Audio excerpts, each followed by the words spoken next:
Listen, you have a legend of Ivan Reitman that's sitting right next to Jason. The dude is like made every movie under the sun. What was the best story that he just dropped about anything that he worked on? It's funny. It's funny because I never knew that Annie Potts was Janine, which is the funniest thing because I worked with her on Young Sheldon, and I never knew that she was in Ghostbusters, which was the funniest thing to me. Whenever she showed up on set, I was like, yeah. I know you. We got one! Yeah, I think it's really funny the way that they, like Ivan and Annie, the way that they talk to each other. I don't remember any specific stories, but like they really look back fondly on it. Like they really talk about it like, hey, Annie, remember when you would sit at that desk? Like it's very sweet.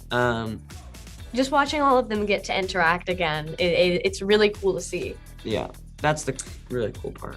As we were going through the movie, you could see him sitting with Jason, and they would always be like formulating how to do this next scene and how they want it done. It was just so cool to see them like work off each other. And he brought in a lot of his ideas from, 1984 into this new film. And I think a lot of people are gonna love that, just that the nostalgia of it all. And Jason brings that and new stuff as well. And them working together, I think they just crafted the perfect movie.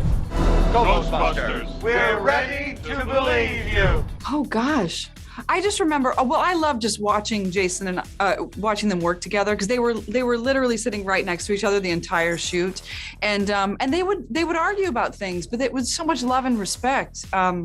It was a delight to see that dynamic play out because it was clear that Ivan was so proud of Jason and that Jason was actually very confident taking on this project. And so that was delightful. I like that Jason was cut out of the original film and still seems a little bit chafed about it. I don't know. Did you talk to Ivan?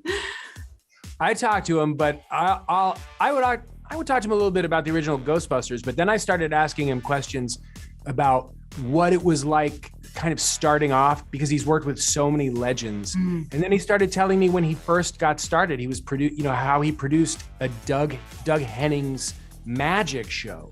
And he produced it, directed by David Cronenberg. And then I think it was Howard Shore he was doing the music. It was this, murderer's row of just like talented people and people you would never think working together. And I just wanted to know everything about that experience. And then, he's telling me about all the things he'd worked on. When you get to work with kind of people like real legends, I just try and get as many stories out of them as I can. And thankfully he was open enough to talk about some of those with me. I also got to see him play the accordion. Okay, well, you guys both win. I didn't get that.